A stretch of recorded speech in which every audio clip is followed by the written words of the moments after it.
Okay, one wall in the main plant room is almost done, I think. Today I went ballistic on the Philodendron glorious, but we'll get to that in a second. First, just the usual pan across, showing how everybody's doing. I've got I think the total amount of plants I want on the top shelf as far as pots go. 1, 2, 3, 4, 5. And then in between them are the poles, so that's now 10, tubes, more or less, on that shelf. And that's actually 1 or 2 more than I had up until now. And it doesn't look more cluttered because, again, I'm getting rid of the pots. So I've just got that painted lady right behind the gigas. I'm going to be swapping, putting at least 2 of her stems onto moss poles, maybe all 3 on just one, and keep the super bushiness, but we shall see. There is Mr. P.glorious just doing its thing, and I moved the clustered Monstera Adansonii cuttings tube into here from the black wall room, and I want to show y'all what I did with the Philodendron glorious.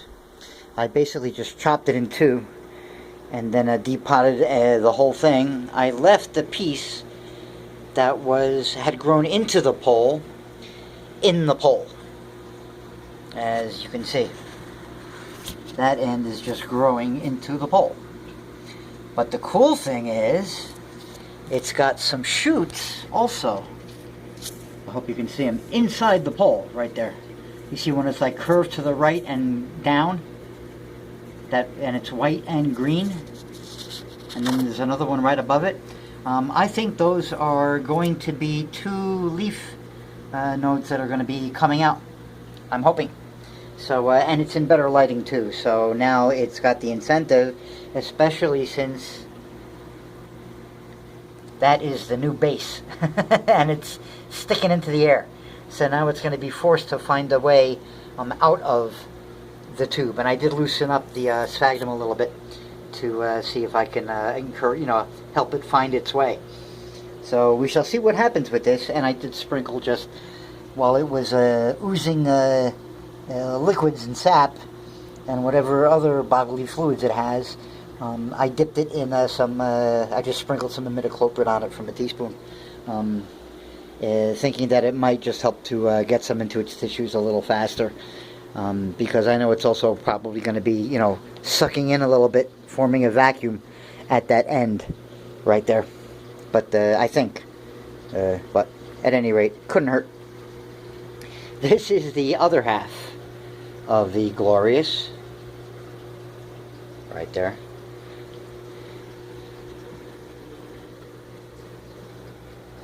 And as you can see, now this right here, this thing pointing slightly down with the pinkish hue to it, is a new petiole. That's the end of that's the growth point right there of the stem, and that got all bent and jacked inside the pot. This is the end that was growing against the side of the pot from the inside, and now it's completely vertical, and it's got a nice channel. This is the tube that I was talking about. This had the Monstera Peru on it, and there's that channel I was speaking of.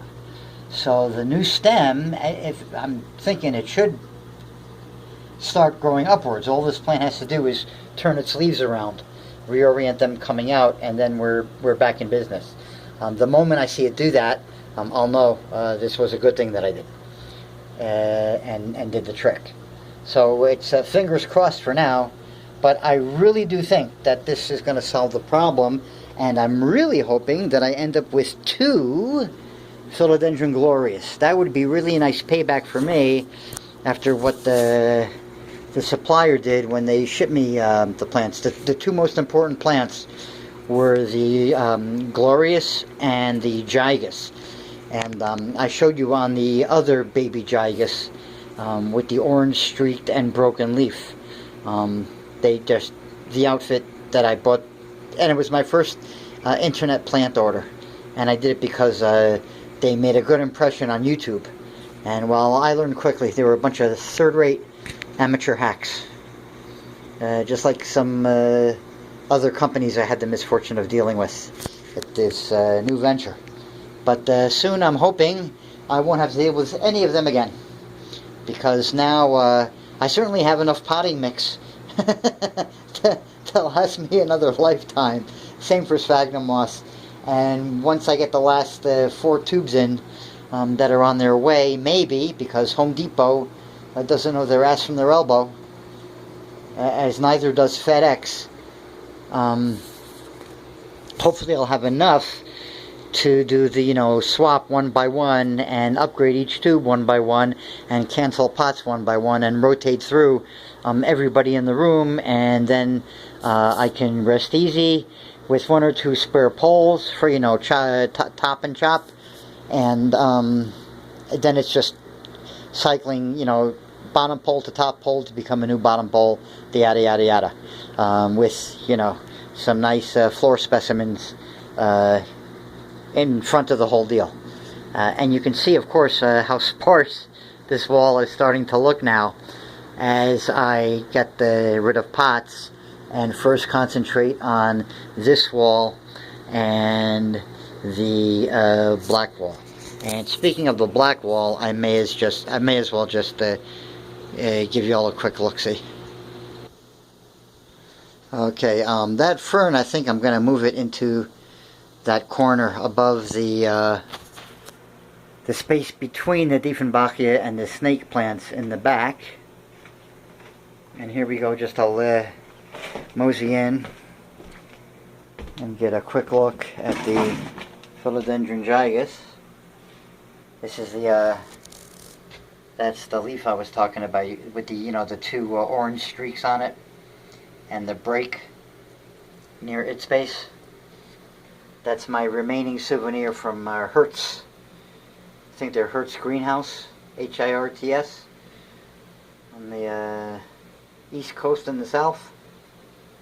Yeah, not very impressed.